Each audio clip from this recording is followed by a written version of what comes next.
People pay good money to see this movie. When they go out to a theater, they want cold sodas, hot popcorn, and no monsters in the projection booth. Everyone pretend podcasting isn't boring. Turn it off. Turn it off.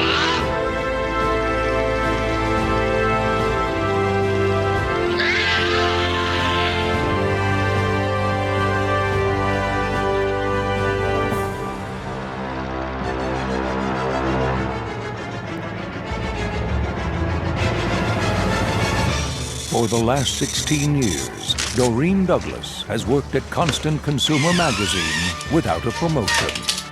She was quiet. Doris, sit. Conservative. It's Dorine. And inconspicuous. Excuse me.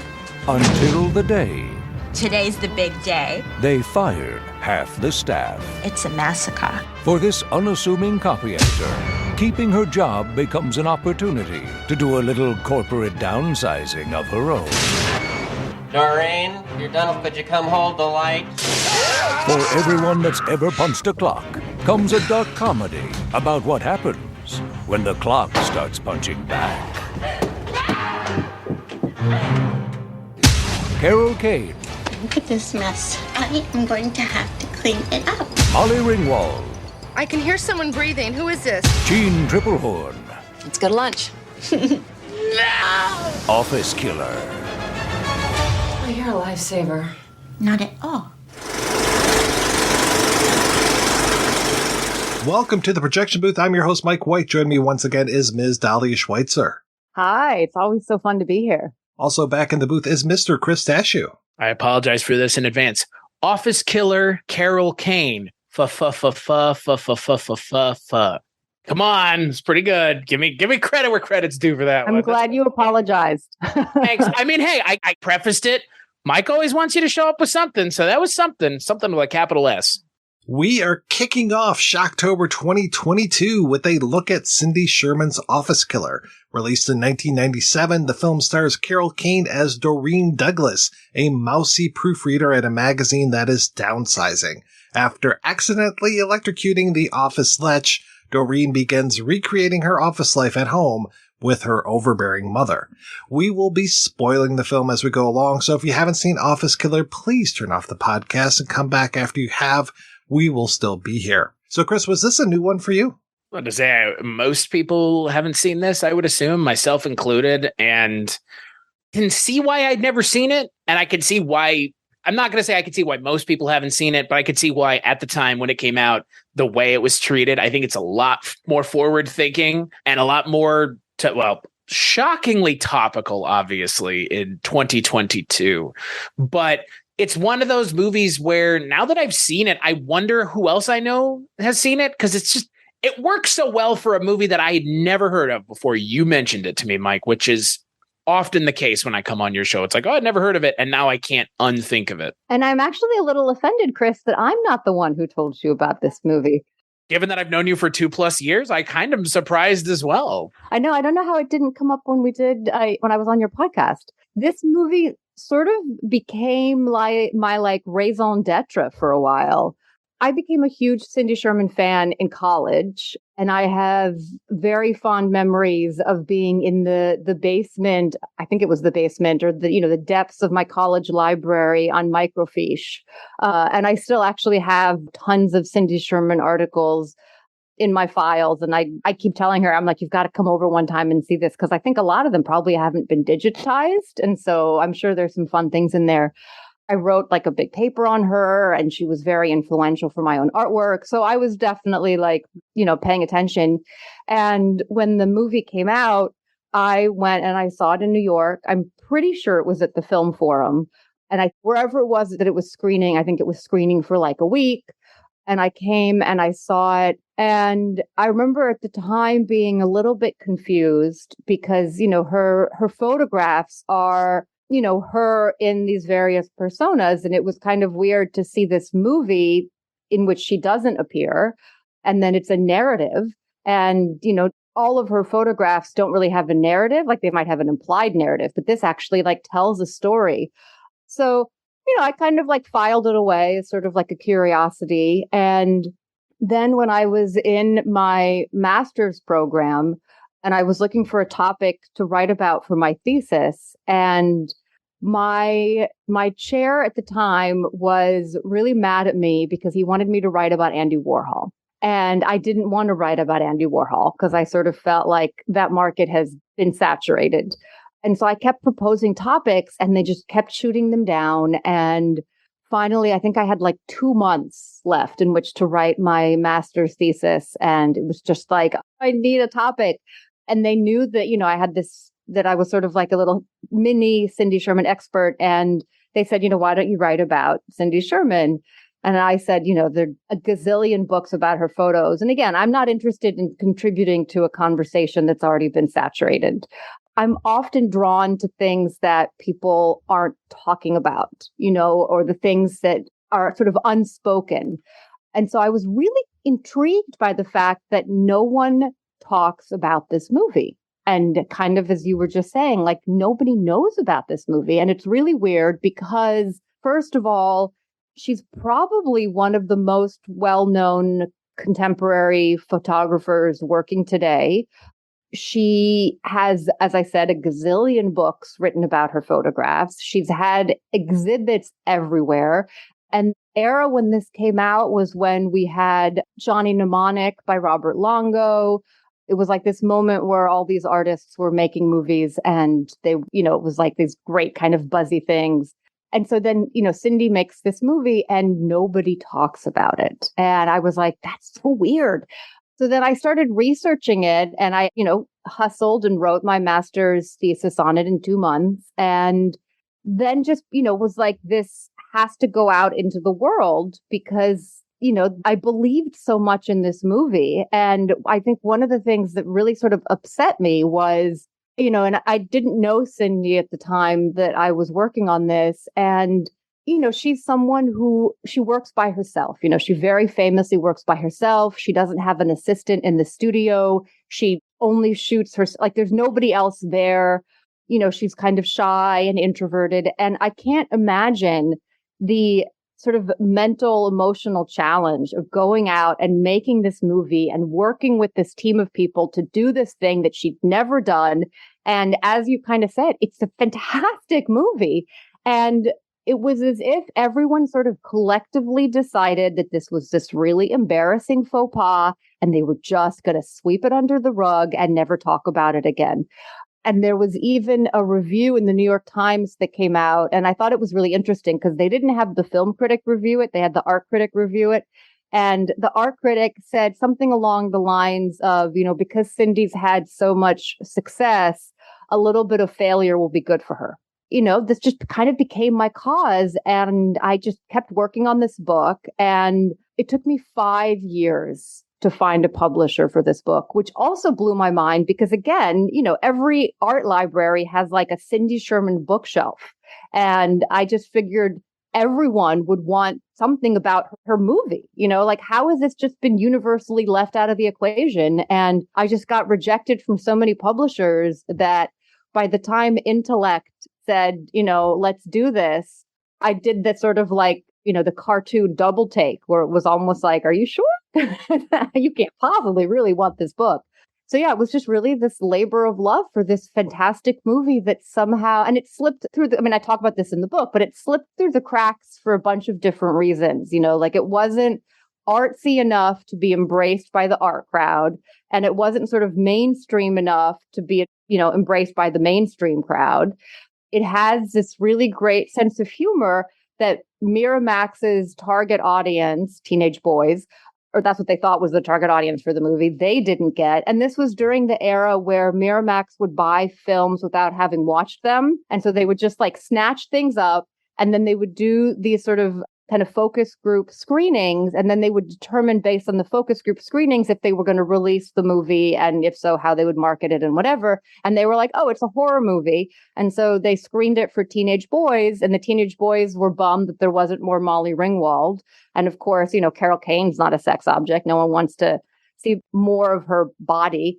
So Miramax just kind of shelved it and the movie just sort of disappeared. And when I was fighting with Miramax to get the right to have an image from the movie on the cover. And there's like this whole weird thing where if you have shots from the movie in the book, that's technically fair use. But if you have a shot from the movie on the cover, that's considered advertising. And then you have to often pay for that. And when I was arguing with them, because they wanted to charge me like $1 gazillion to have this image, and they kept calling it Office Killers, plural. First of all, they got the name of the movie wrong. And then if you watch the movie, I mean, this isn't a big spoiler, but there's only one killer. So it was just like, clearly they hadn't even seen it. I don't know. So there's just a lot to be indignant about with this movie. The people who released the movie didn't know the name of the movie. Correct. Well, they didn't end up releasing it. It was Strand, right? Miramax bought the distribution rights and then shelved it. And Miramax was on the version that I saw. They bought it, and they bought it from James Schamus and Ted Hope's company. And what was interesting was James Schamus and Ted Hope had this idea that they were going to make slew of what they referred to as sort of smart horror films. And Office Killer was the first, and then they were going to make a bunch more. And after Office Killer just, as I said, kind of became this sort of unspoken faux pas, then that was the end of that project as well. For the rubes, like Chris and I, who are in the Midwest, who the hell is Cindy Sherman? Why should we care about Cindy Sherman? Because other than Robert Mapplethorpe, I don't know any photographers of the last 30 years. Cindy Sherman is, in addition to being an incredibly sweet and kind person, is an amazingly talented photographer who was really, really groundbreaking for many different reasons, but she's sort of primarily discussed in terms of what she did for, how do I put it, just sort of like the image of the woman, for lack of a better phrase. So basically all of her images are of herself, like she is the model, but they aren't self-portraits. In all the images, it's her, but she disguises herself. And it's kind of amazing. I have one of her images. It's 4 of her in a row. And when I took it to get it framed, the person was kind of like looking at it weird. And I said, yes, that's the same person. And you see her, like 4 of her, and she looks like her ability to transform herself it's remarkable. She's like a shapeshifter. And she's been dressing up since she was a kid. There's I've seen very cute photos of her. Like there's a photo of her as a kid where she dressed up as an old lady. And it's just amazing. She disappears into the costume. But anyway, so the work that sort of launched her was a series that was called The Untitled Film Stills that came out in the late 1970s. And she dated Robert Longo in college, and they moved to New York together. And as I mentioned before, she's, sort of shy and private, and was a photographer at SUNY Purchase, and she didn't really know anybody in New York. So she just sort of turned the camera on herself. So she's always loved to dress up. And when she was in college, she would sort of, dress up as different characters for college parties. Like this is just something that she's always loved to do and she's very good at. And Robert Longo suggested that she document it. So the Untitled Film Stills are a series of images, black and white, of herself. And the idea is she's not referencing a specific character. So it's not like, oh, in this one, she is Marilyn Monroe from Some Like It Hot, right? She's not like literally recreating a frame from that movie. The idea is just that she's supposed to look vaguely familiar in all these images. And she's playing out all these tropes of women that we see in movies. And so you see all of her images and you're like, oh, that's familiar. That's probably from this movie or that movie. And one of the things that she's famous for, the reason it's called the Untitled Film Stills, is all her works are untitled. So it's always like untitled number, whatever. And that's one of the things that she does, where she refuses to give her photographs a title because she likes that sort of ambiguity, which is also why Office Killer was such a departure for her. For all of the history of art, it's been really about the male gaze and the man behind the camera taking a picture of the woman. And so there was something, and again, it's not that she was the very first person to do this, but she really kind of put it on the map, this idea of the woman behind the camera photographing herself, but photographing herself as other women and sort of playing on this idea of these roles that women keep falling into. And that was really just kind of put her on the map. And the images are amazing and they still get exhibited and they have just as much power now as they did back then. And it's really remarkable that they are all her. And then she continues to make work and she has these amazing series. She had one of her more recent series was sort of about aging film stars.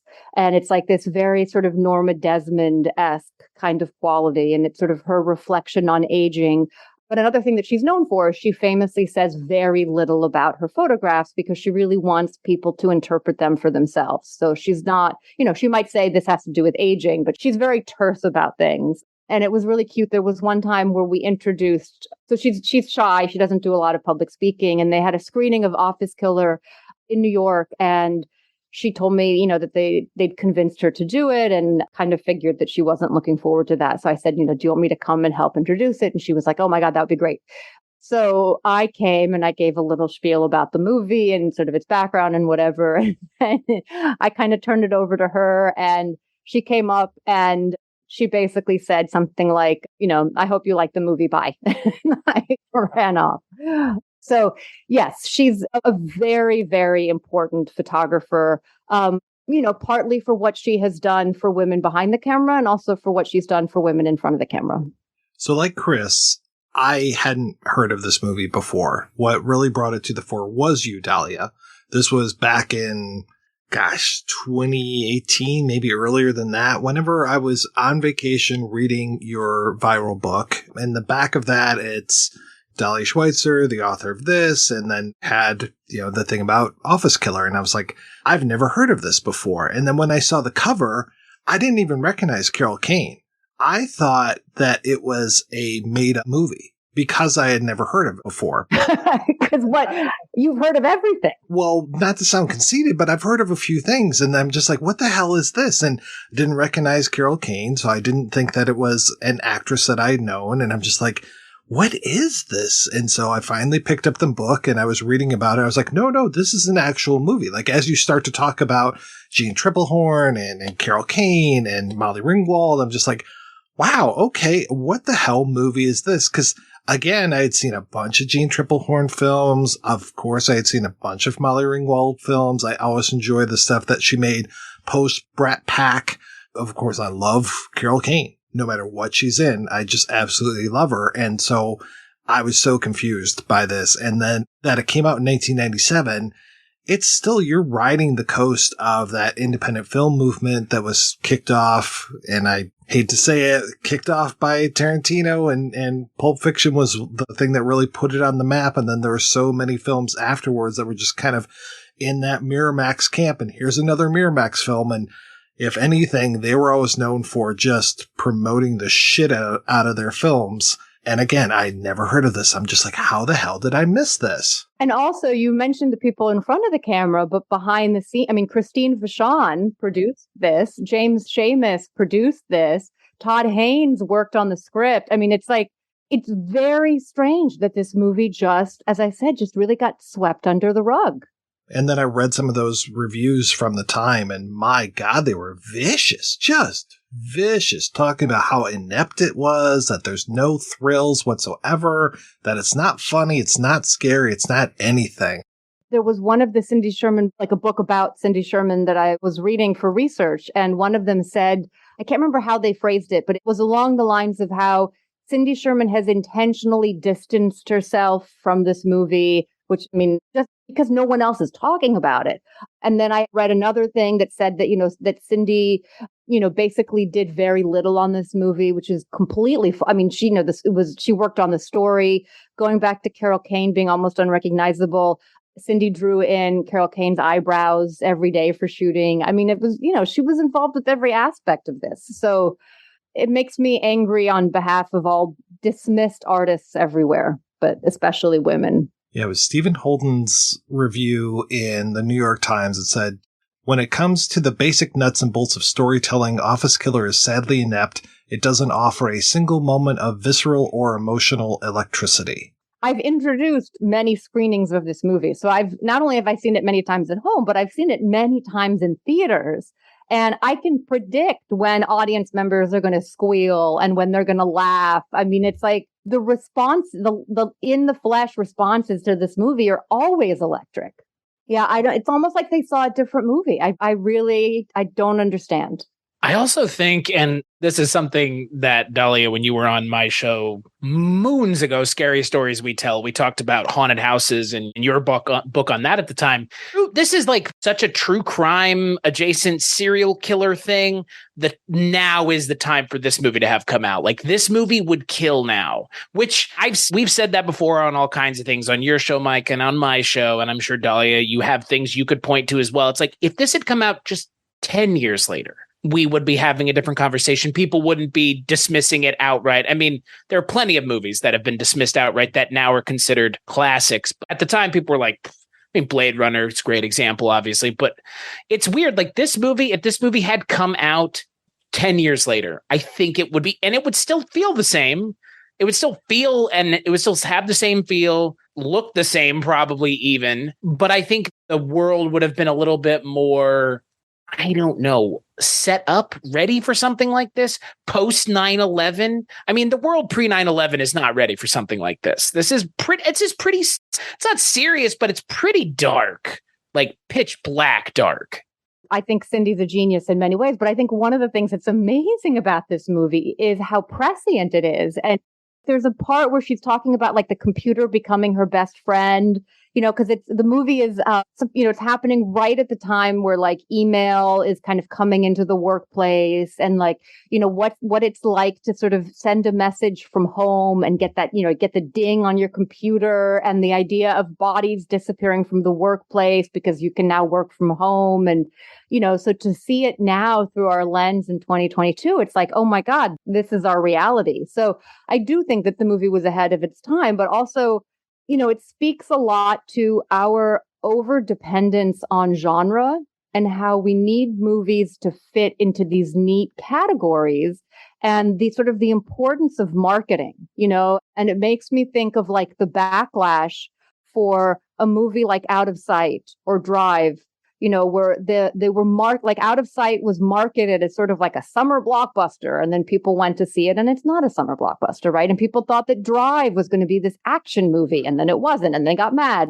So I also think part of it has to do with how the movie is presented to people, and the fact that it's not really scary it's really a black comedy. If you had to put a label on it, it's a black comedy. So if you go into this movie and you expect it to be The Conjuring or Hereditary, it's not going to do that, right? And if you expect it to be Basquiat, it's not going to, it is what it is. But if you don't have the right label on it, I think maybe people just get confused. I don't know. I'm really sort of at a loss for like that review that you just quoted, because it's like, did we see the same movie?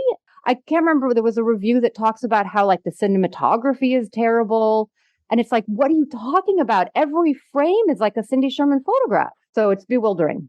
You know what this movie reminded me a lot of? It was something we watched last year, Mike, for Wake Up Heavy. Reminds me a lot of Deranged. It has that like same feel to it. And this is a character study, right? I mean, I think at the heart of this movie, obviously, it's a Carol Kane performance and a character study about her character. And I guess in a lot of ways, why, or maybe why she is the way that she is, which I think is always what anybody wants to know about a serial killer, because I guess she is one. Let's just call it what it is. I find these kinds of movies interesting because it's such a nasty subject matter to tackle. And I think the subject matter is immediately off-putting, because you have a character in this movie, similarly to Deranged, similarly to the Dahmer movie that came out that had Jeremy Renner in it, that essentially got him a bunch of jobs in Hollywood. You have a movie that's tackling someone who ate people and fucked their corpses. And in this, you've got a woman who is playing with dead bodies, dead children even. It's not for the faint of heart. Like, I think you're automatically putting yourself into a very weird spot making a movie about a serial killer. But at the same time, as someone who's into that kind of stuff, like it's got my attention immediately.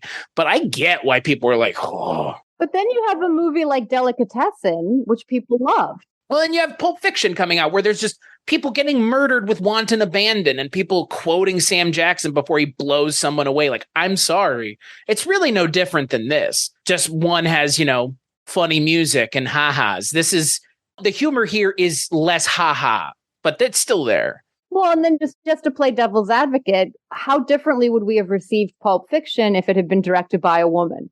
Again, necessarily want to play the misogyny card, but it does make you think, because there are all these movies that I do think that it should be sort of in the same category. And the fact that it isn't just makes me wonder why. And I do think part of it was that Miramax used the wrong focus group. The target audience for this movie is not, I don't think, teenage boys, or maybe they told teenage boys this is a horror movie, and of course it's not. And so the teenage boys, I don't know, but I don't know who the target audience would have been at the time. Like, who would have watched this movie at the time? That's my point. Like, it's not teenage boys, but if it's not teenage boys, who is it?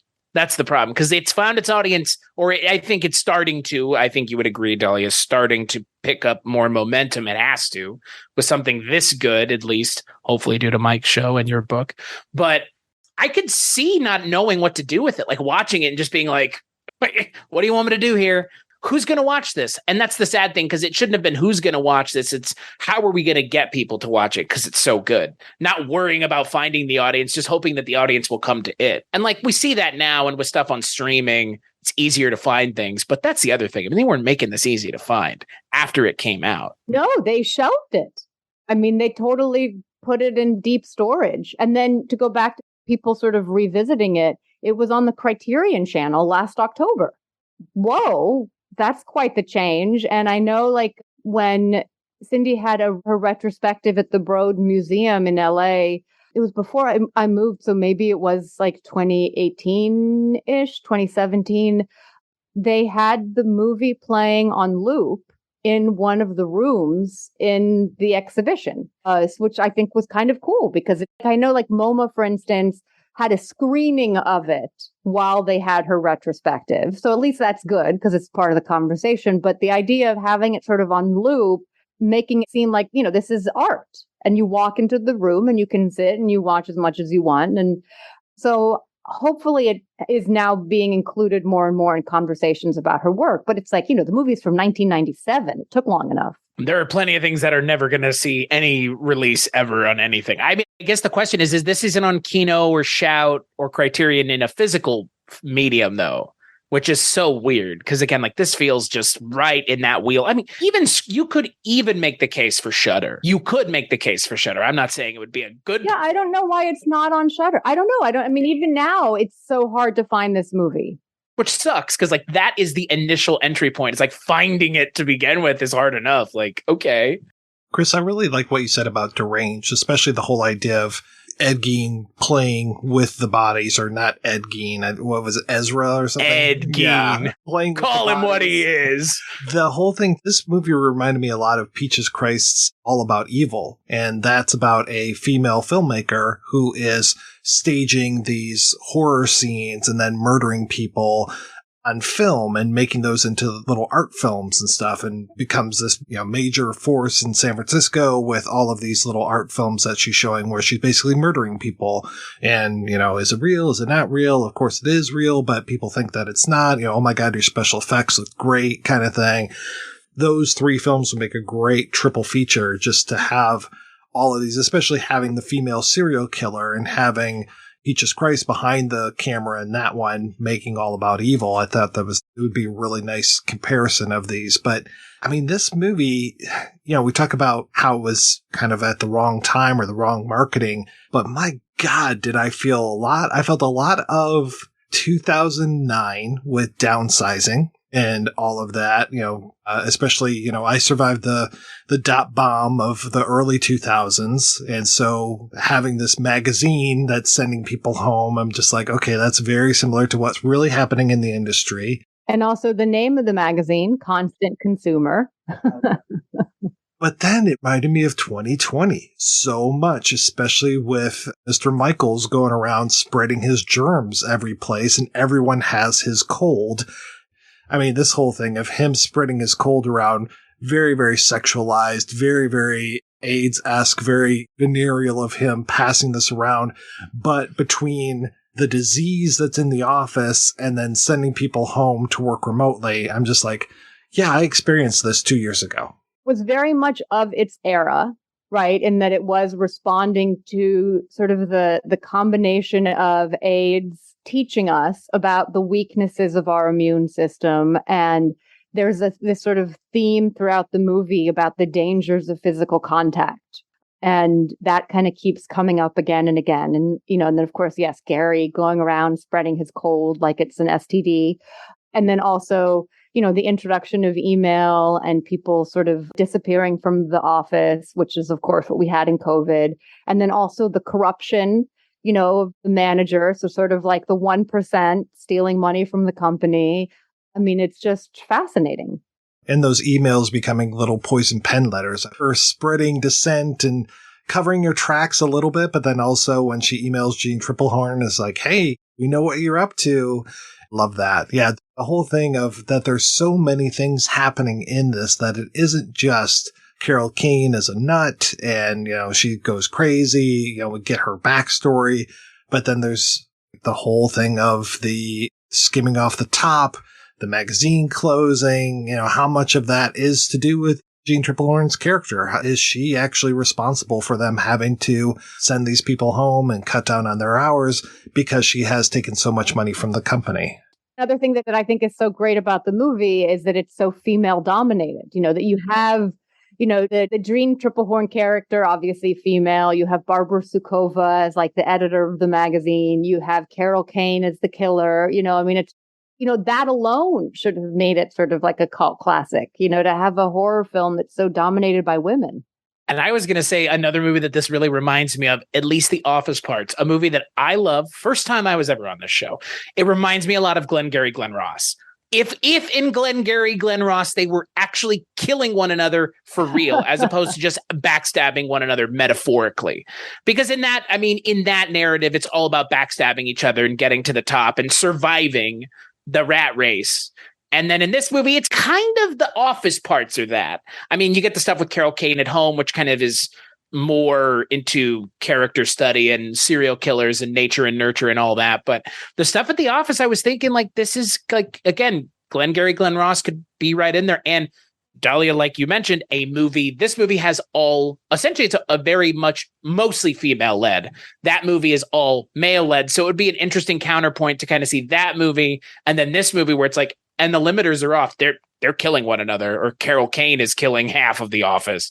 But it would be another interesting kind of comparison because it is this like 90s office that exists in movies, and it was in reality to some respect, like Swimming with Sharks. But it's the same kind of like shitty 90s office. How can we do something with that? And I think Office Killer really deserves to be in the conversation of like a novel office movie, doing something novel with an office setting that I haven't seen in anybody else's movies. No, and I think it's also significant just, because we haven't given our listeners enough spoilers. She isn't just killing people because she's crazy.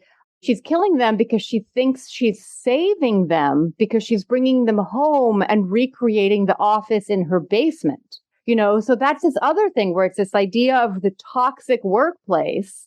And she's sort of saving these people and recreating a friendlier workplace where they, like that. There's like that scene where she removes Barbara Sukova's nails and is like, oh, you're going to be more comfortable now. Like she thinks she's caring for them in this like warmer, friendlier office space in her basement.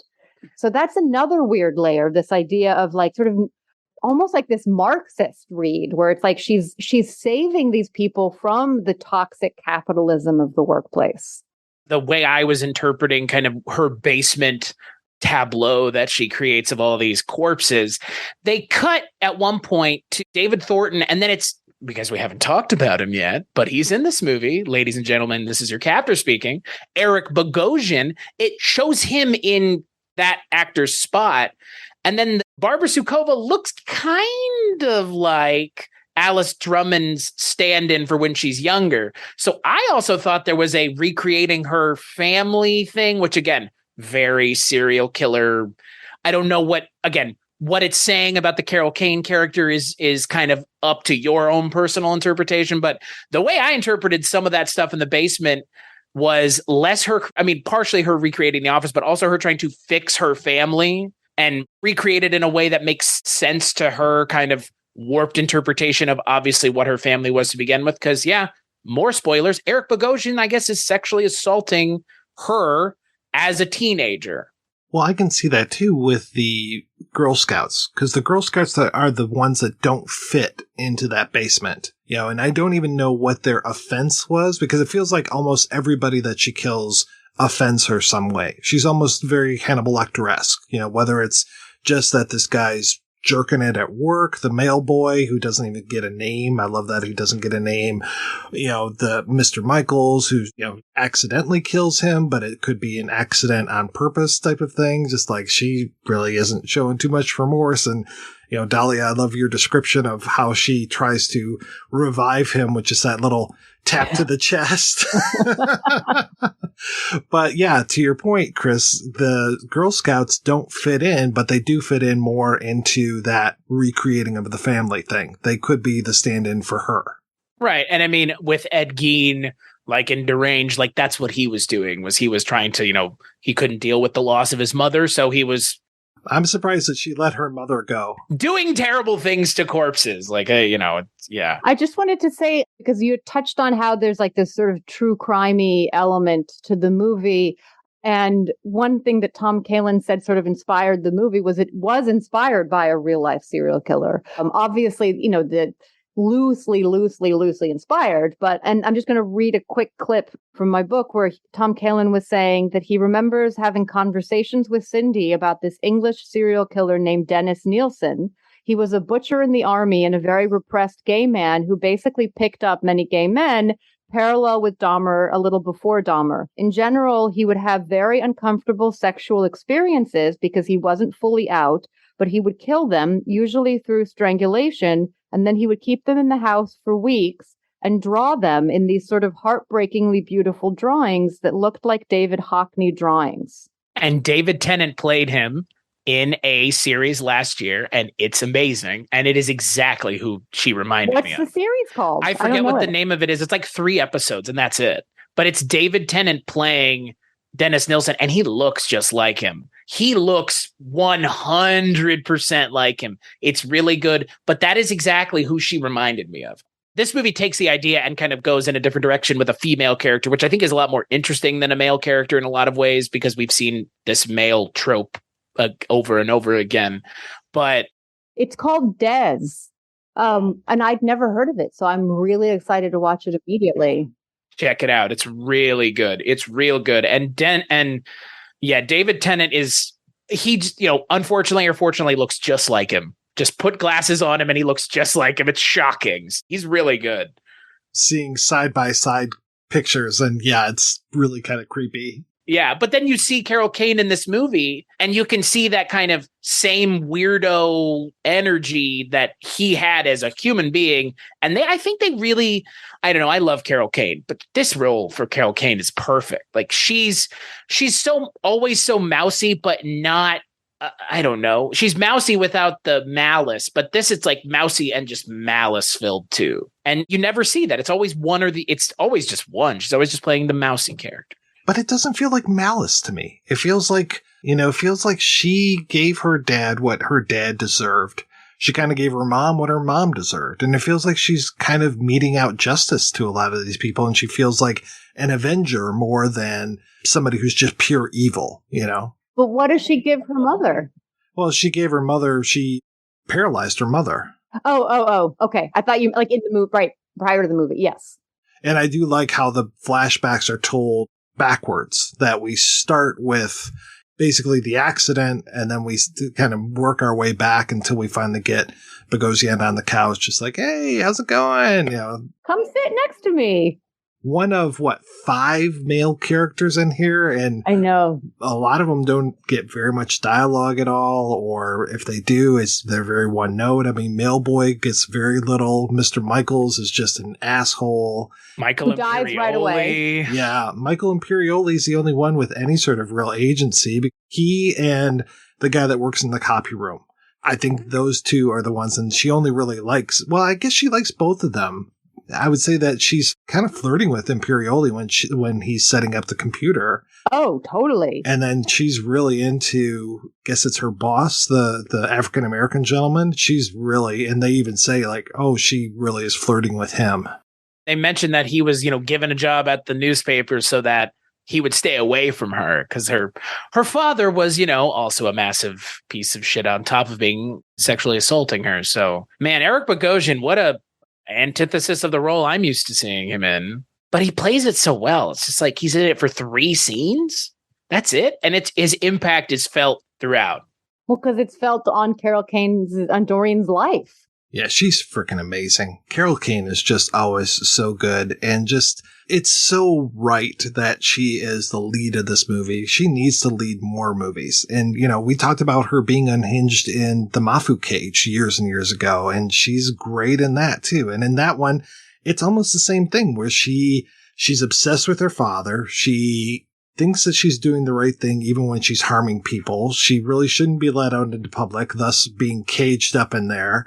And just the way that she's interacting with Lee Grant's boyfriend and being very inappropriate. And she's so great. She is always so great. And no matter what it is. And I live for the movies where she actually gets to be the star, like this, Hester Street, Mafu Cage. There's just a handful of movies where she really gets to be the one in charge of things. Because I grew up with her always being second banana, but stealing the show as Latka's wife. She was always so good when she showed up on Taxi.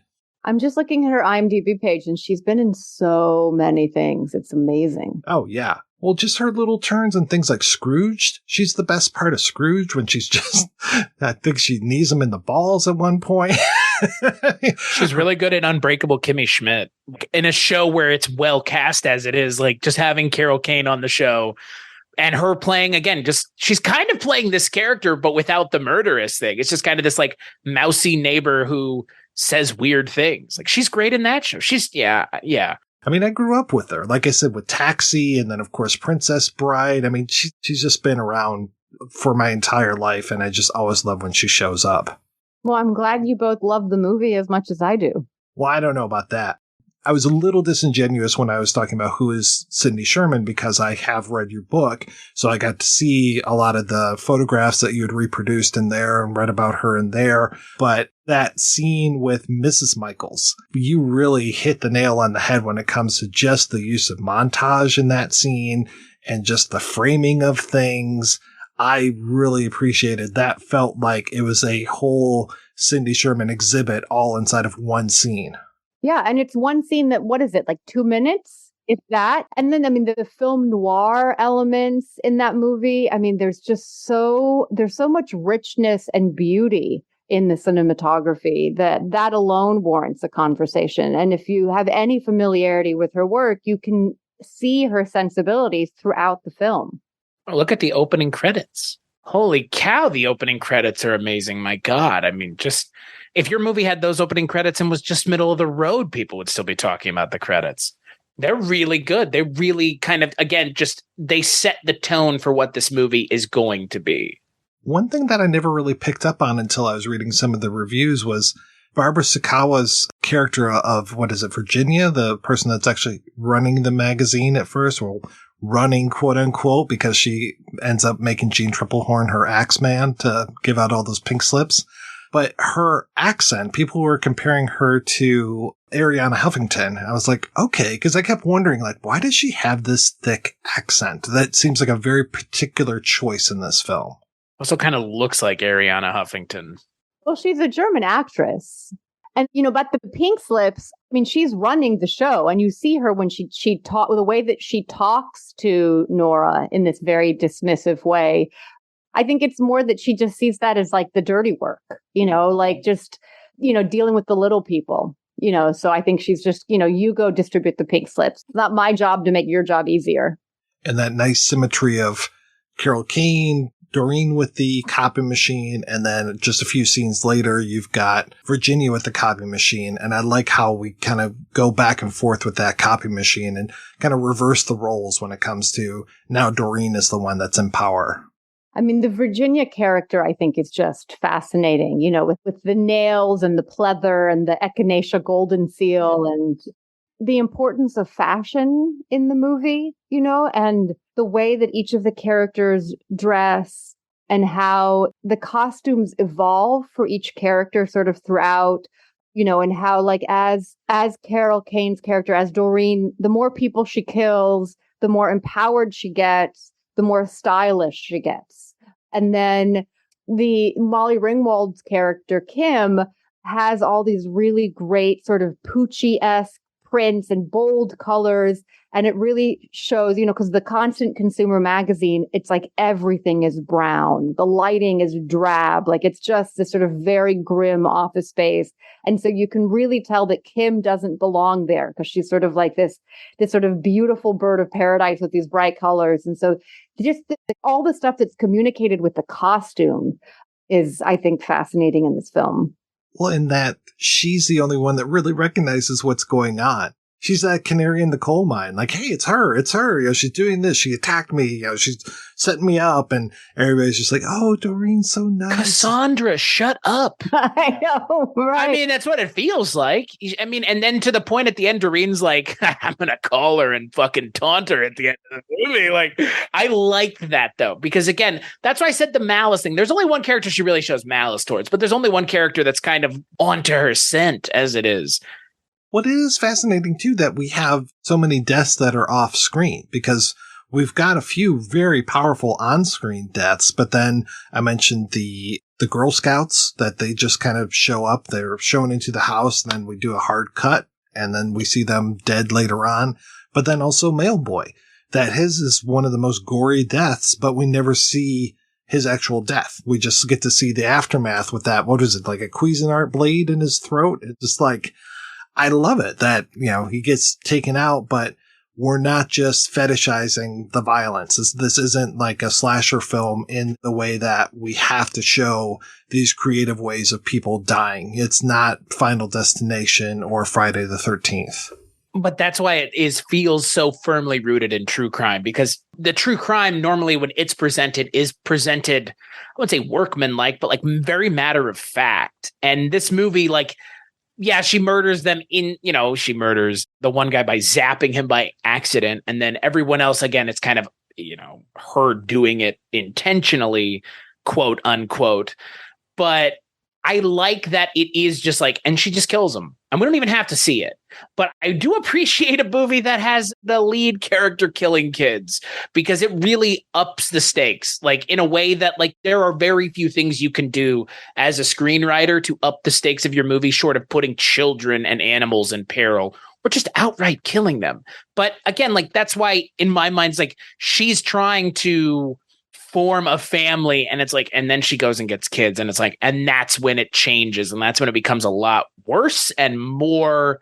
Again, you can kind of see her mental state deteriorating, obviously, and she's smacking the knife in between the washer and the dryer. I mean, you see it, and that's the blow off there. But yeah. Killing of the kids is this anomaly because everybody else is associated with the workplace. And so it is kind of like, is she trying to protect the kids in some way, in a way, like in a way that she hadn't been protected as a child? Or is it that she's mad because the mom is being nice to the kids, and the mom is so dreadful to her and she sees the mom being nice to the kids. And so maybe there's just this intense jealousy and kind of wanting to take control of the situation.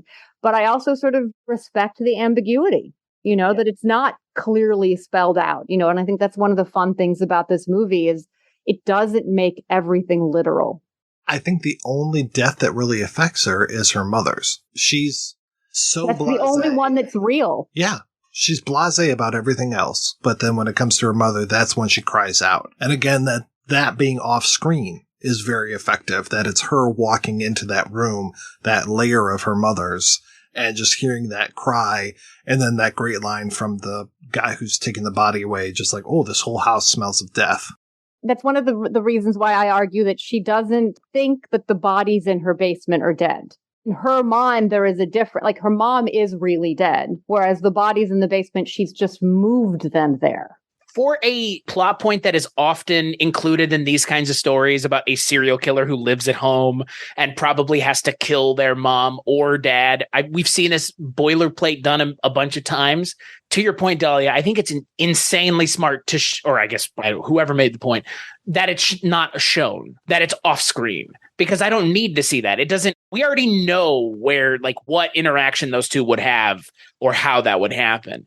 But seeing the aftermath of it is so impactful because you see her like freaking out at her mom's corpse, and it's sad and disturbing all at the same time. But I like that Cindy Sherman subverts your expectations by not showing it. Because like every other movie that approaches this trope of like the serial killer is at home with XYZ person who doesn't realize it. There was a movie this year that did it. There was a TV show I watched earlier this year that did it. Like I've seen it a couple times this year, and I'm sure you guys have seen it in other things as well. But this one subverts the expectations in such a fun way that I don't need to see Alice Drummond dying, but I do want to see how Carol Kane reacts to it, because that's the important part. I mean, I think that's what's fun about the movie is it subverts our expectations over and over and over again. I mean, Carol Kane driving away at the end of the movie being totally badass. I mean, it's like, who saw that coming? And I love that she gets the voiceover at the beginning and then the voiceover at the end, and that the voiceover at the end is basically her cover letter. That's so nice. I'm coming to a city near you. So good. And she's got Jan Triplehorn's head in her bag. I guess somebody's head. I would assume it's hers, but oh yeah, totally. Yeah, by the end of it, you're like, she's not that bad. She still murdered kids, though. I feel like there's the moment where you're like, if you're into this movie, you got to give that part kind of all right, like fine, I'm okay with that. Like you got to be okay with that, because by the end of the movie, you are kind of cheering her on, which I think is the appropriate response, because almost everybody she kills in the movie, like you said, Mike, essentially deserves it. Well, that's why one of the things that I argue in the book is if you think about the trope of the final girl, and I have a little Carol Clover anecdote in a second, but, you have the trope of the final girl, who I always think of Jamie Lee Curtis in Halloween, but, the person who takes down the serial killer, who's sort of like the kind of a little bit masculine, sort of tough, last woman standing at the end of a horror movie. And so if you look at the movie from the lens of a traditional horror film, Dorine is the monster, right? I mean, Dorine is the one killing people and bringing them to her basement, right? We've been talking about the similarities between her and other real life true crime serial killers, right? But if you look at it through the Carol Clover lens, and Dorine is the one left standing at the end of the movie, then Dorine is the final girl, which means that Nora is the actual monster, because Nora is who Dorine takes down at the end of the film. And so, again, that's what I think is so fun about the movie, is it really makes you think differently about the horror genre, because the person who is accumulating bodies is not the monster, but is the savior. And the monster is the corporate monster stealing money from the company. It's very Dexter-esque. Like you mentioned, Mike, Hannibal Lecter. And they really, in the Hannibal TV show, they really lean on that. I think less in the movies, the Hannibal Lecter character is like, eat the rude. But in the TV show, it's like, like that's the point of the character. But I don't know why this movie doesn't get brought up more, but like, I'm going to do everything I can to bring it up more, at least to people that are into this kind of thing. Cause like, Michael Imperioli is in this movie. This movie comes out 2 years before The Sopranos comes out, a TV show about an anti-hero. You could make the case that she's an anti-hero. Dexter sure as hell is an anti-hero. So I would agree, Dahlia. She 100% is. Again, her killing the kids aside, which is kind of like, that's a kind of a hard moment to swallow. But again, like Tony Soprano does some pretty deplorable things in that show, and people are still on board with him. Same with Michael Imperioli's character in that show. So if you can get past it and get on board with the character, this is really a early on example of where entertainment would go for like a decade, is the anti-hero and the Breaking Bads and the Tony Sopranos and the Dexter Morgans. And this character should be in that conversation, at least for the film versions of those kinds of stories. All right, we're going to take a break. And when we come back, we'll hear an interview with one of the writers of Office Killer, Tom Kalin. And we'll be back with that right after these brief messages. Let me ask you a question. Are you getting enough? I bet you'd love more, right? Well, AdamandEve.com wants to give you more with 10 free gifts. First, you'll get a sexy surprise for her. Second, a specially selected toy for him. And third, a little something we know you'll both enjoy. Plus, you'll get 6 full-length adult movies on DVD. And number 10, free shipping on your entire order. So what do you have to do to get your 10 free gifts? It's not hard. Just go to adamandeve.com and select any one item. It could be an adventurous new toy, sexy piece of lingerie, or anything you desire. Just enter offer code BOOTH at checkout, and you'll get all 10 free gifts. Go check out adamandeve.com today. Select one item and get 10 free gifts, including free shipping when you enter offer code BOOTH. That's BOOTH at adamandeve.com.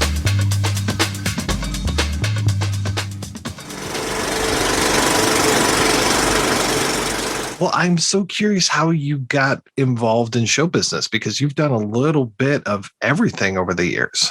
We have done a lot of different things. Yeah, I mean, it starts actually in high school, where I was an amateur actor. I grew up in South suburban Chicago. There was a high school called Homewood Flossmoor High School that I went to, had a super involved, developed theater department. There were 2 Irish Catholic brothers, twins, Tim and Tom Sweeney. Could they sound more Irish Catholic? And one of them was my theater coach. And they were super ambitious. So we did Shadow Box, which was, a kind of edgy late 70s play in the late 70s in high school. I looked very young when I was 18, super young, 14, 15.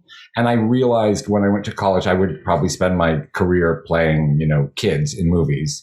So first I pursued journalism in college and soon shifted to visual arts. Studied painting, went to graduate school. That was in the University of Illinois in Champaign-Urbana. Then I went to the Art Institute of Chicago, and I got a master's degree first in photography and moved into video art. And, video art was a lot of different narrative makers started from that in my generation, or experimental cinema. It's like the generation that would show at places like Collective for Living Cinema in New York, or Anthology, the idea that you would make a shorter film and that would be the end point. It wasn't a calling card to try to make a longer work. That was what you were going to make. So yeah, I made then a short film there that was in the Whitney Biennial shortly later. I moved to New York City in 1987 in the summer. Within 3 weeks, I go to ACT UP, the first ACT UP meeting that I attend. So ACT UP had formed in March of 87 when Larry Kramer spoke at the Gay and Lesbian Community Center. I meet Todd Haynes super early. I'm pretty sure I meet him just informally in ACT UP. I think he's adorable. I have a little crush on him. That we never go anywhere, but whatever. And then he is having a screening of Superstar, I think at Artist Space or something. He collaborated on Superstar with this woman named Cynthia Schneider, who went to Brown with him. Who's actually gone on to be a lawyer, but they collaborated. And I was blown away by Superstar. I mean, that he made me feel something about a movie with Barbie dolls was amazing to me. And that it had the sweep that it had. You could talk about anorexia nervosa and Karen Carpenter's struggle, but put it inside a bigger context. Yeah, and just the pure experimentality of the film, the boldness of it. It was like I wrote Todd in a sort of embarrassing fan letter, basically saying this is the kind of movie I came to New York I wanted to make. And he was super kind and friendly. So from him, he was on the verge of making Poison. And so I, got to know through Todd, I met Christine. We were not immediate, Todd and Christine are like siblings or best friends. They went to undergrad together, so close. And Christine and I had a, more volatile start, I think. And, didn't immediately become, but Christine's often the kind of person who'll call out your weakest spot. Like a kind of sign of affection. So when I met her, she was like, "Oh, you have a forehead you could project a movie onto." Because, and instead of me being horrified, it became a point of bonding because she was such a truth teller. And then, Barry Ellsworth, who was the third member of this thing called Apparatus that the three of them did. So I was aware of Jim Jarmusch and Spike Lee and what was happening in New York independent cinema at that moment, but it seemed very apart from me. They seemed funny to me thinking of it now, but they seem significantly older or of another generation. And Christine and Todd's group was much more focused on narrative film. I was more, making kind of essay, this thing that was in the Whitney Biennial that's called They Are Lost Division altogether is more like an essay film. So yeah, they started producing these short films. Christine, it's not that well known, but Christine herself was a talented director and made a bunch of short films as an undergrad at Brown. And there was a sort of not that, a discussed plan that, Todd was going to direct a movie that Christine was producing. I was going to direct a movie that Christine produced, and then I was going to produce Christine's movie. But of course, Christine was such a incredibly brilliant producer and so called to it at some level. In another life, maybe she would have been the director and the producer as well. But at that point, and lucky for so many of us that she made the choice she made and pursued that. So when I was in New York for that year, it was this thing called the Whitney Program, which is the Whitney Museum's independent study program. It's very much on the avant-garde end of things. So I studied with like Barbara Kruger and Yvonne Rainer and art world people. There was a very significant critic named Craig Owens who died of AIDS, who was not that much older than me again at that time, but seemed much older. Yeah, and those guys all made a big impact. At that same time I was in the Whitney program, I was involved in this group called Grand Fury, which is a subset within ACT UP, which is an AIDS activist group. It's pre-internet time. It's analog time. We have a lot of face contact. Like, to figure out what you're going to do that night, you looked at a light pole in New York City where there would be flyers layered one after another. And that was social media. And so it's a much more, an ACT UP meeting was a rowdy, lively, cruisy thing, actually. It wasn't a prim activist meeting where you just talked about politics. And so that was involving. I got swept into that world and saw them put together Poison, was present a bit, but not like on set. I was around on set a little bit, but not a ton. Yeah. And then I had been thinking, I grew up in Chicago, the youngest of 11 children in an Irish Catholic family. My parents are both dead. My mother was born in 1920 and my father was born in 1917. And my oldest sibling is 19 years older than me. He's old enough to be my father. And my grandmother had a child, her oldest child, my mother, and youngest child, my uncle, who's the only surviving member of that family. There's 26 years between those people. My uncle is younger than my brother. Only in Irish Catholic families of a certain generation is that even possible. My father was going to be a priest and then stopped following the Catholic Church. And he became involved in criminal justice and social reform, and inspired by writers and teachers like Saul Alinsky, very left-leaning idea of social reform. So there was a thing called the St. Charles School for Boys. He was the director of that. Then when I was growing up in suburban Chicago, he ran a thing called the National Council on Crime and Delinquency. And the late stage of his career, he worked for the state of Illinois Parole Department. So as a teenager, I was visiting Stateville. My mom and I, it's like a tradition in liberal Catholics of their generation that you would be pen pals with prisoners. So my mom and I wrote to Sylvester Henderson, who was an inmate in Stateville Penitentiary, and I was 15 or 16. I visited the prison doing things that I didn't really realize at that time were unusual. And it really was not until after Swoon and on the way to doing other films that I actually realized that what I was doing in my life was connected to what my father had done, just from a different point of view. So yeah, I mean, I was a giant fan of movies, and I revisited your episode on All That Jazz, which is one of my all-time favorite movies. I was thinking of all the movies that formed me, and like one movie that really inspired me was My Beautiful Laundrette. Being in a Chicago audience, I lived in Chicago then, the Fine Arts Theater in Michigan Avenue, and like the gasp of heterosexual horror at that, like the frank, blunt kiss in the movie, and my shock, like blushing to my core, being like, just never having seen such a thing in a movie before, realizing I want to make the audience feel that. I want that to happen, which I think is funny now when you think of the time of long post Will and Grace, or in the land of Euphoria. Pronouns are discussed and people are ambisexual in every different direction they could be.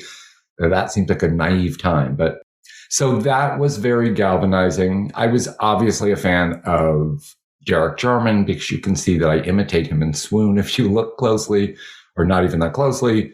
And other things, like I was aware of the Warhol films, which weren't in distribution then. I've later, most in the last God, in the last 8 years, the book was published last year, but for 8 years, I worked on this book that the Whitney Museum published, which is about the kind of catalog raisonné of the Warhol films. So it goes from 63 to 65. And I've watched hundreds of Warhol films in the last decade.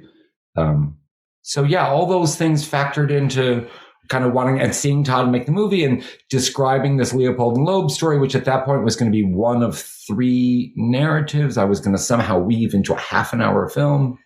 Insane. And Christine was really the galvanizing force, as any true producer would be, and saw there was potential and encouraged me to shape that. I was lucky at the same time to be friends with Hilton Alls, who at that stage was writing for The Village Voice, where I occasionally did teeny little bits of contributing writing, but mostly actually at that stage, I was an illustrator. That's how I made my money. Like, it's funny to think of that because, of course, print is gone. I was friends with Hilton, and Hilton was a super encouraging influence and collaborated on the script and did some of the really key writing and heavy lifting around thinking with me about what the story was about. It was an amazing thing, I think, to have happen. I think, we were so bold and quippy. I mean, we learned a lesson from Warhol, at least I did, saying things to the audience like, I believe in equal opportunity homicide, or that the movie puts the homo back into homicide.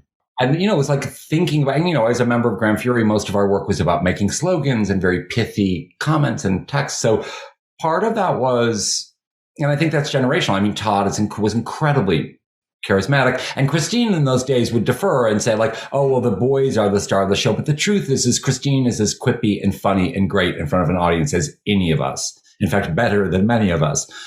So that's part of it, is having some sense, I think, of how to put the movie forward in a way that it would be legible. And also being in a moment where people were freaking out about Basic Instinct, that was homophobic. And, we were making jokes and saying like, I'm sorry, but a lesbian with an ice pick who kills abusive heterosexual men does not seem like a bad thing to us. You got me to watch Office Killer again in prep for this, which I have to say in all humility, if that's possible, I was amazed that it's so much stronger than I remember it being. That was traumatizing. I wasn't the director, but it was traumatizing about how completely negative the press reaction was. The movie sold to the Weinstein brothers. I made maybe more money in that single sale because of the representation I had as a writer and that sale than almost anything. But it was combined with having this absolute rebuke from the press and sort of a total shaming, or like, what were you thinking? This movie is completely ludicrous. So there was some, I talked to Christine actually not long before this call and told her I was going to talk to you. And she was saying like, no, the movie's incredibly ahead of its time. And it really is. I mean, watching it in the wake of COVID, especially, and all the issues like everyone's sneezing and viral in the office, everybody's being separated to go home and work on their laptops, which at that time, like in 96, none of us I barely knew what a computer was. Look at the dot matrix printer in that movie. So that was interesting to think about that time. And yeah, to see the movie again was a little startling, I have to say. It's just how you I always knew. I knew at the time I thought it was funny as hell and dark as hell. But it was a kind of period of time when you like to make a joke around Basic Instinct, or, even worse, I would say publicly, which, probably later met him and it probably pissed him off if he ever heard it, which was, I said about Jonathan Demme's movie, I adore Silence of the Lambs. It's a feminist movie where a woman uses her brains to solve a crime and is amazing. I don't think it's a homophobic or transphobic movie myself. You're entitled to think that, but I don't think that. And conversely, while we're on the subject, I think Philadelphia is weak and dull. And it feels like an apology to people for having made Silence of the Lambs. And I wish Jonathan Demme didn't apologize, because he should be proud of Silence of the Lambs. It's a movie I find inspiring and powerful. Like, that did not go over well in San Francisco, for instance, at all. You could hear a pin drop when the certain people at that stage, because I was also just like, I don't want to make movies about coming out. I'm not interested in like a Happy Station Wagon and a Collie movie at all. And, like the idea that heterosexuality as an institution is so durable that you could make Double Indemnity. And nobody watches Double Indemnity. Yes, it's a fiction, not a true story, but no one watches that and says, oh, those nutty straight people, they're fucking their brains out and it's making them kill people. Whereas with, Leopold Loeb's case, having gay sex, having sex with a man obviously turns you into a murderer, no doubt about it. Being bold about that different take. And that's where Derek, for me, was really personal. There are certain filmmakers, he was one. Just because around punk and the feeling of those movies, and then the most amazing thing of being at Sundance, which is where Swoon premieres, and meeting him because Edward II is there. And he's warm and inviting and complimentary about my movie where I'm imitating him. Blows my mind, So yeah, fun days to remember that. How did Office Killer come about? So James, Seamus, and Ted Hope at Good Machine decided to do this initiative called Good Fear. It's interesting to think of it now because it's like, Christine has collaborated with James in different contexts and Ted in different contexts. The truth of the matter historically is that Good Machine had made money on Ang Lee's first feature and were in a much more powerful position in the marketplace than it wasn't even called Killer Film. It was just becoming, I guess, Killer Films at that moment, at that transition. So they had more, and that we were always, I was at least, and I'm sure Christine probably was jealous a bit of their greater economic power and taken more seriously in the marketplace. And they didn't work at giant, bigger budget, but they quickly moved into medium-sized movies that we struggled to do. When we did I Shot Andy Warhol, for instance, it was amazing to be over $1 million and have the resources that we had. So yeah, they were going to do a horror initiative. James, I guess, approached a woman named Elise McAdam. I was curious if did you speak to Elise McAdam or track her down? Who was at that time a graduate student in the Columbia University Film Program, where James teaches still, and I also teach. At that time, I didn't teach there. I met her once or twice. I didn't know her well. She's definitely the core of certain key things in the script. Dorine is her character. The fact that she lives in Queens, there's a lot that she built. I went to darker and blacker comedy places than she went in the script, definitely, and kind of like B-movie places that she didn't go in the script. I looked for a little 5 minutes today, but I was like curious after watching the movie, do I have the shooting script? Do I have her draft? I must somewhere, because it's like 20 plus years makes it very difficult to parse exactly how and what you did. But yeah, so the script had been written. I got the impression that Cindy and Elise had gone as far as they were going to go in terms of the script. And Christine was like, would you meet with Cindy and consider doing something? I was like, hell yes. So yeah, I met Cindy. That was amazing. I found her super approachable. We talked a lot about the Robert Aldrich movies. You can see, obviously, like the chair that brings mom upstairs and all that stuff is in the revision I did. And it's very much connected to, or like serving food on a tray or some of that stuff. And just harkening back to like early 60s, those two key Robert Aldrich movies. I don't know how long. I probably worked for maybe 4 months, not a giant amount of time. I was around then when they roll into production. So I see her casting Carol, Jean, Molly, Michael. I was trying to remember before the call how we had just shot I Shot Andy Warhol. At the time we shot I Shot Andy, Michael is in the movie. Lily Taylor is the star of that film. Michael and Lily were a couple at the time that film was made.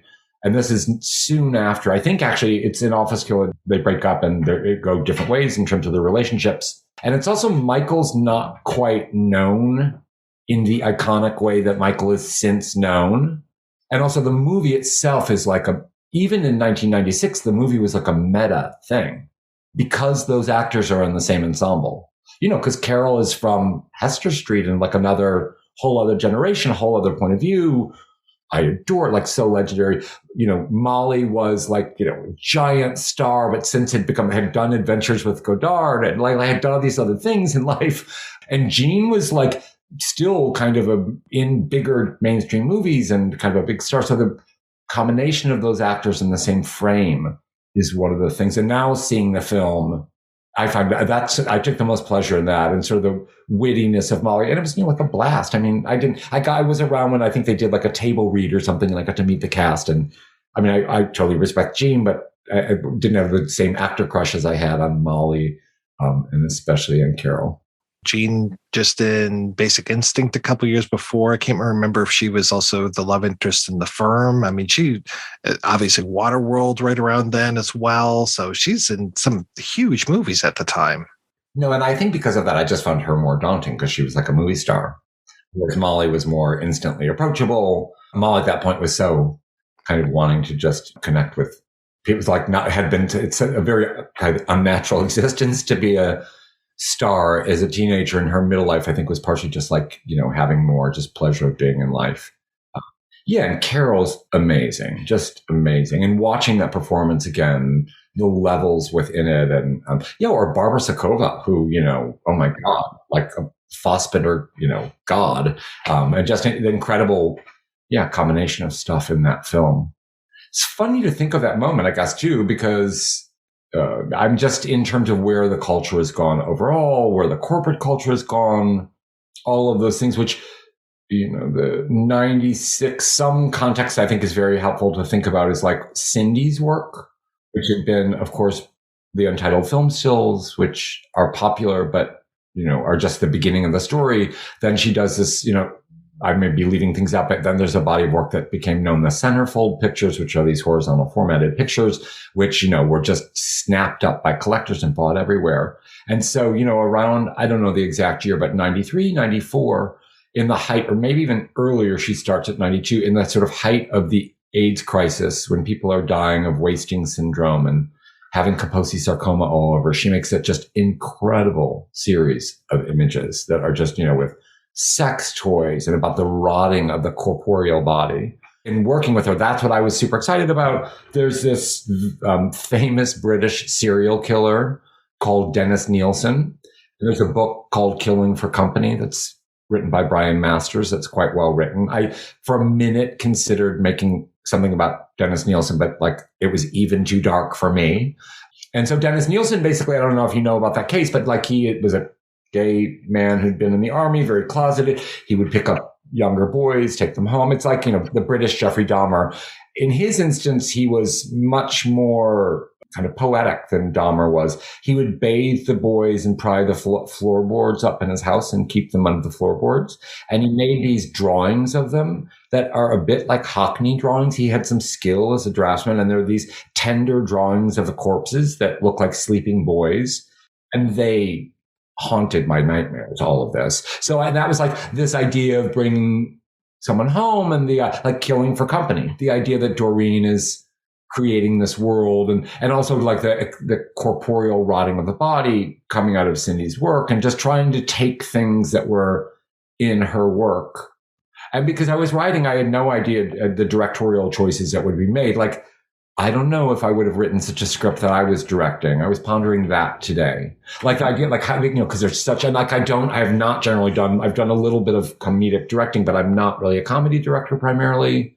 And like doing a black comedy, I was thinking today, like I'd be daunted in some ways by directing the script that I had written, and felt terrible, honestly, that Cindy got. I just think it's a terrible thing that Cindy got criticized for the film in the way that she did, because I love now, there's the incredible wave now of reappreciation of the film, but at that time, I'm sure that wasn't fun for her to experience. No, I read some of those reviews and they were just vicious. Like they hate the movie. They all hate the movie. And people, I think, are smart and good. Some critics who should have known better. But I think it's about tone. And I think it's about kind of like anti-hero, that we're going on the story. I mean, there's a complicated structure where you follow Jean's character through the narrative, but you don't root for the character. She's like a soulless, she's she survives. She's the last girl or the final girl in that kind of horror formulation. We talk about the notion of who survives the thing, but it's absolutely you're rooting for Dorine. And we're so used to Breaking Bad. We're so used to the exuberant anti-hero. I don't have any problem bringing empathy or compassion to the characters and make movies about. I care about Leopold Loeb. I care about Barbara Bakeland and Tony Bakeland. So it was a mystery to me a little bit. And, I adored Bonnie and Clyde, which was, I was 5, 6 when that movie came out. I certainly didn't invent the idea of the anti-hero with a flawed protagonist or whatever you want to call it. And that's, I think, is part of the thing at that period of time, that there was a kind of moral or just an ick factor reaction around certain things that people rejected the movie because of. I'm trying to remember if you got flack for I Shot Andy Warhol with just the treatment out of the Valerie Solanas character, because I remember really liking her in that movie, even though, she did a pretty bad thing. I Shot Andy Warhol was really incredibly well, and I think deservedly, like praised and deservedly so. Welcome to the Dollhouse won the grand jury prize at Sundance. I'm always slightly grouchy about that. Julianne was on the jury that year, actually. Lily won a special jury prize for her performance. And, you know, Mary very quickly after that made American Psycho. And it was like, as a producer of I Shot Andy Warhol, it almost felt like to Christine and I that Mary had been snapped out of our hands by a bigger producer and thrown into this bigger movie. I don't know if you remember the story of Leo DiCaprio almost taking American Psycho over. I don't think Christian Bale, I think Mary knew she wanted Christian Bale, but I don't think he'd been asked. Christian Bale was not at all the giant star then that he was. Leo DiCaprio was a giant star, and he got his hands on the script and was very committed to doing it. And Mary didn't want him to do it. I can't speak for her. I don't think it was a diss about his talents or anything. She just didn't think he was the right actor to play the part, and that Christian Bale was really the right actor. So there was like a nail biting period where it was the first time, and I remember our circle, or that I remember as a filmmaker, understanding the power that an actor could have around content, that wanted your content. And previously, we only, we were the directors. We ruled the world. We made the casting choices. An actor didn't choose what movie they did. It didn't work out that he did the movie. I don't remember exactly how that de-escalated. I don't think there was attack around that film because the humor and feminism, the way that Mary made what could have been seen as like an angry feminist in an earlier generation as relatable and human and flawed and funny and dimensional. So the movie got, like an incredible wave of press and had international release. Of course, Warhol's famous. We were having a war at the time, of course, with Basquiat. And I still, to this day, think that Jared Harris is the better Warhol over Bowie, with all respect to Bowie, who is as close to a god as any person ever came to being. But it was still just always Bowie on screen in Basquiat. I never believed I was watching Warhol. Whereas Jared, he was so good. I always love Jared Harris and whatever he does, even like Lost in Space. It's still like, okay, it's not even your voice, but I still love your performance. And it was very fun to meet his father on the set of I Shot Andy Warhol, because in I Shot Andy Warhol, you can go back and see me 3 times if you would like to find me in the movie. Once, I'm a drag queen, briefly glimpsed, photographed by Nan Golden, amazingly. Unbelievably, Nan Golden was the set photographer on I Shot Andy Warhol. The second time, my back is to the camera. There's a sequence where I play, I don't know, I'm supposed to maybe be Avedon. I'm doing a fashion shoot at the factory, and you just see my back clicking away at the camera. And the third time, I play the bouncer at Studio 54, wearing a giant wig and a handlebar mustache.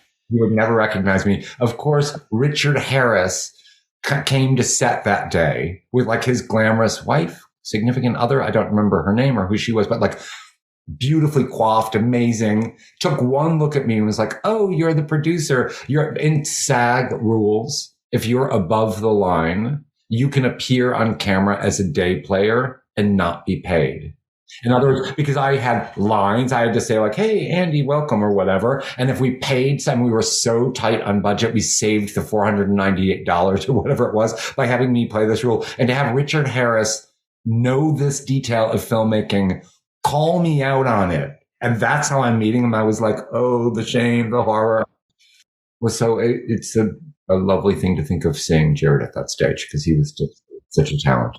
I mean, he is such a talent, and was not super known to people then. So you worked with a friend of mine. You worked with Howard Rodman on Savage Grace. How was that experience working on that film? That was a delight. Howard and I were friends, I guess, through independent, I was in the IFP. I was in the board for a while, in the independent film infrastructure. He was super nice to me about Swoon and very positive. He's not that well known, but for a period of time, before I Shot Andy Warhol gets made, or around that time, I tried to make a movie about Patti Smith and Robert Mapplethorpe. I spent a bunch of time with Patti Smith right after, Robert's died. Her husband, Fred Sonic Smith, dies. I go to Detroit and go spend some time with Patti.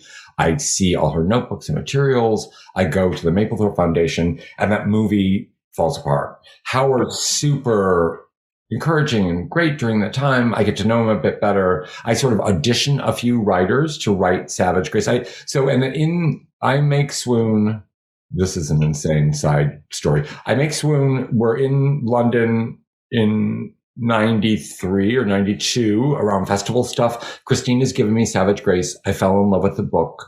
We go to the publisher and try to get the option. We find out that Andrew Lloyd Webber's company is trying to get the option. We're like, are you joking? So there's a person named Toby Moorcroft, who is their film development person. We meet him in London and we agree to work together. Unbelievably. For a couple of years, I had like access to the Andrew Lloyd Webber apartment in London. How glamorous. How fun. I mean, it was like a fun thing. There was an English writer who came on who wrote an adaptation of the script. We never saw eye to eye about the material at all. So that script has nothing to do with the movie I wanted to make. There was like, for a minute, I tried to revise that script and it was so far from anything. So it died right around I Shot Andy Warhol. Dies in 96. So from like 93 to 96, I tried to make Savage Grace the first time. And then it comes back around in 2006 because I never lose contact with the two authors of the book. And I'm like, Christine, I don't care how impossible this movie is. I want to make it. So yeah, we option the book for a modest amount of money. We hire Howard. Howard writes a first draft pretty quickly, maybe 16 weeks or something. And then some not huge amount of notes around that script. Some of the key things are already in that first draft. He revises it.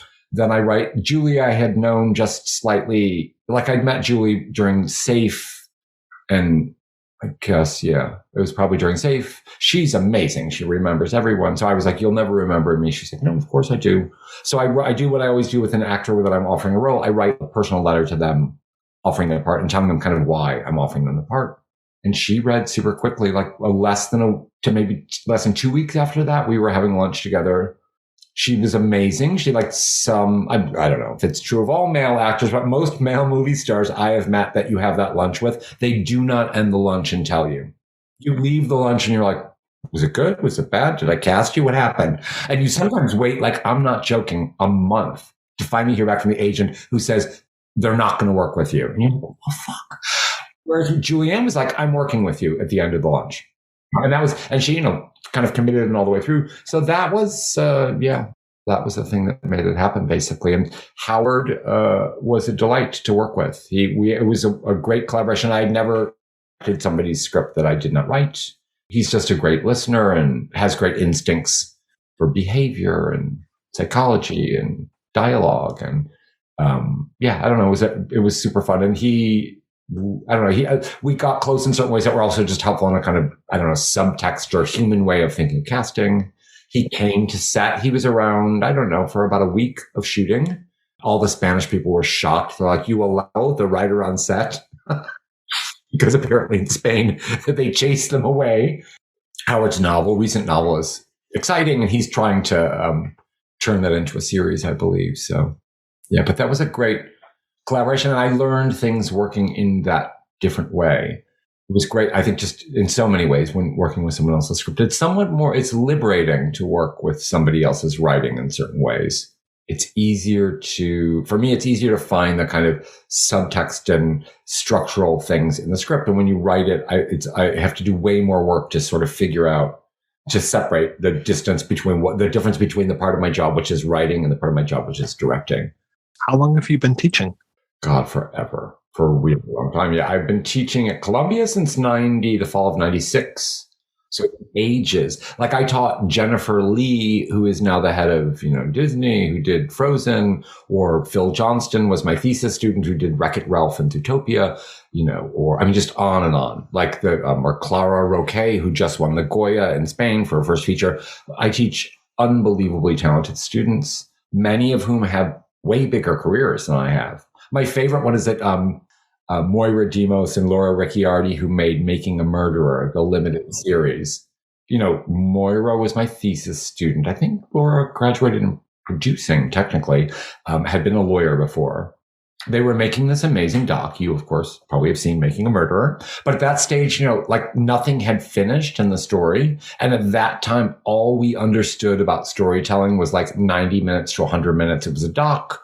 If you were lucky, the doc would sell to public television, or maybe if you really were a rock star, HBO would buy it. Never would anybody imagine that you would have 8 or 10 episodes of something. So yeah, and that's the one that was kind of fascinating for me, being realizing that the people I were teaching were reinventing the forms in ways like that they had the vision that, and also that the medium changed and television took off. But yeah, so teaching's great. And it's such a great collection of people teaching there, like Ramin Barani or James Seamus, or just incredible colleagues to work around. Are you working on any projects at this time?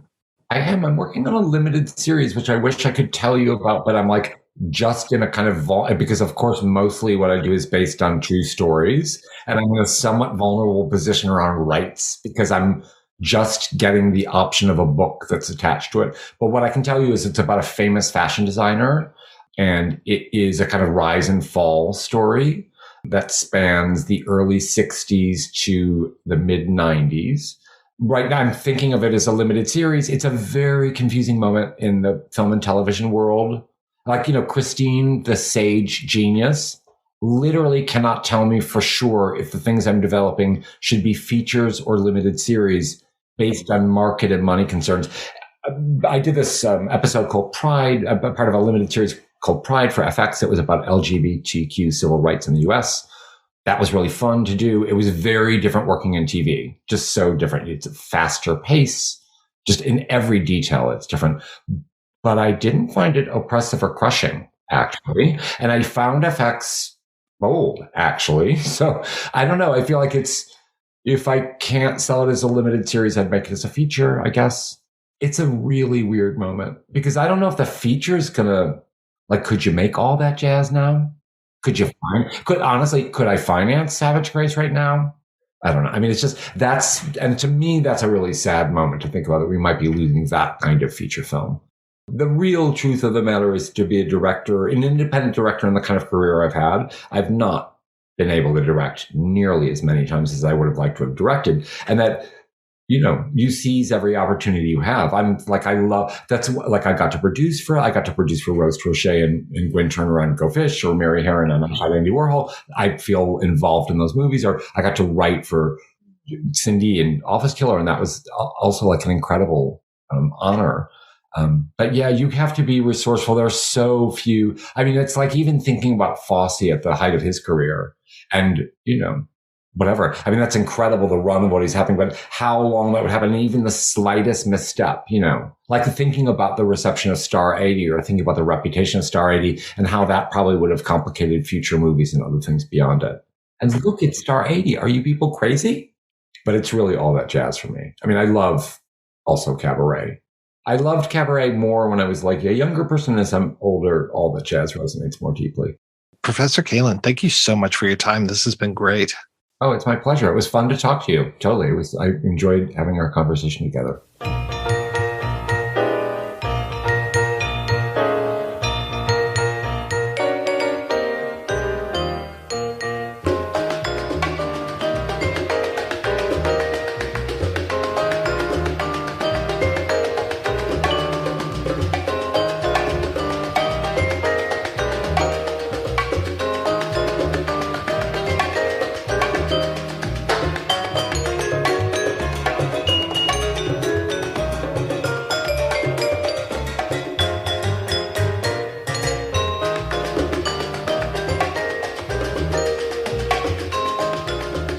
We are back, and we are talking about Office Killer, and I'm still so flummoxed by the history of this movie, and just that it came and went and people never saw it. So strange. So strange. It's just, of all the movies that we've talked about, I mean, every single one of them that is, lost or has had difficulties, it's so much more well documented than this one is. And I'm so glad, Dahlia, that we have your book in order to see the behind the scenes as much as we possibly can glean. And then just such a rich study of what's actually happening in this film. I really have to applaud you. I thought your book was fantastic. And this isn't, folks at home, this isn't like a little tiny, monogram type of thing. This is huge, nice, well done, and beautifully laid out, by the way, book about this film, and highly worth your time.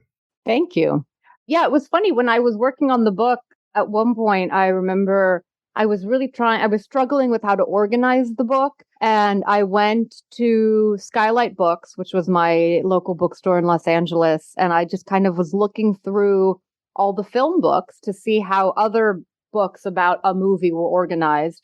And that was the first time I realized, oh, people don't really do this. Until they did. That most books are, like David Lynch, right? And then it's like each chapter is a movie, or you have, horror movies and then each chapter is a movie. But like apparently nobody writes books on one movie, which to me seemed really surprising. But clearly there's a lot to say about this movie. And then, I also had a lot of fun with it. I have at one point in the book, I argue that it's the unacknowledged sequel to Basic Instinct. And just sort of, again, kind of playing with the notion of, I believe it was Godard who just passed, who said, that every actor is a composite of all the roles that they've played before. Just the fact that, like someone like Jean Tripplehorn and Molly Ringwald, there's a lot of weight to them because they are kind of carrying on all these other roles that they've played. And yeah, it's just such a fascinating film. Yeah, now it's a cottage industry. All these monographs that are out there. It's just like, wow, okay. What isn't going to have a book written about it? I mean, Dahlia, you were leading the charge before it became God, there's so many. And so many are just like, I don't know if we need that. They're like the 33 and a third of films. Well, I don't know that I will ever write a book on one movie again. I feel like this was my labor of love. Your love of it definitely comes out. This is like, if I were to write a book about Black Shampoo, it would be as lovingly written as what you did with Office Killer. That's the other thing that's nice about this movie. Should this movie ever get a proper release, hopefully in the next 5 to 10 years, everybody should still be alive and everybody can still be involved in a substantive way in any, I mean, maybe not Cindy Sherman, given what just kind of, I guess, the way this movie was treated, I wouldn't want to be involved either. But Jean Tripplehorn, Molly Ringwald, Carol Kane, like hopefully this movie gets some sort of proper release. Hopefully they're involved in a commentary or something. And hopefully Dahlia's involved as well. I will point out, because I don't know, we haven't mentioned it yet, that this is the 25th anniversary of the movie. And obviously, Miramax isn't exactly getting on top of that to put out a, special edition. I mean, the movie is not even on Netflix. So depressingly, it's hard to imagine that they're ever going to re-release this movie. There have been less weird things released and more weird things released than this. So I could hope. I mean, again, I don't know. It definitely deserves to be out there. And at the very least on a streaming platform so people can watch it easily. Even Tubi or Pluto or something. Jeez. I know those aren't great options, but better than rooting around on the internet for Why isn't it on Shudder? That's actually a really good question. I don't know. Shudder probably don't know about it. Yeah, pretty good place for it. Yeah. Hey, Shudder. Does anybody know anybody at Shudder? Well, yeah, actually, I think I do know somebody who worked on a recent documentary that's going to be coming up on Shudder in October. So why don't they have Office Killer? Or Kino, or Shout Factory, or Arrow, or Vinegar Syndrome. How many of them are there? I know that there are more movies under the sun than just Office Killer, but again. But yeah, I don't think Miramax cares. And if Miramax doesn't care, then... But let's not end on a sad note. So I was interviewing James Schamus, who was the executive producer of this movie and has done a whole bunch of other amazing things like Brokeback Mountain and Ice Storm. And I was talking to him, and I can't remember how it came up. I think I was talking about the whole final girl thing and how it was this really interesting twist on that trope. And he said, he studied with Carol Clover when he was at school. I can't remember if she was his thesis advisor or dissertation advisor. And then he had stayed in touch with her. And when he connected with Christine Vachon to produce this movie, he actually had a dinner party at his house. Can't remember if Cindy was there, but it was definitely Christine Vachon and Carol Clover, and I just said, I was like, I wish you had recorded this, this is something that people would pay money to hear this conversation, and just what sort of an epic cultural touchstone that must have been. Yeah, to be a fly on the wall for that, right? Yeah, just incredible to kind of have that conversation. All right, guys, we're going to take another break and play a preview for next week's show. Imagine, if you will, that the most frightening things on Earth are about to come out of the darkness. They will look surprisingly like your neighbors, your friends, your family.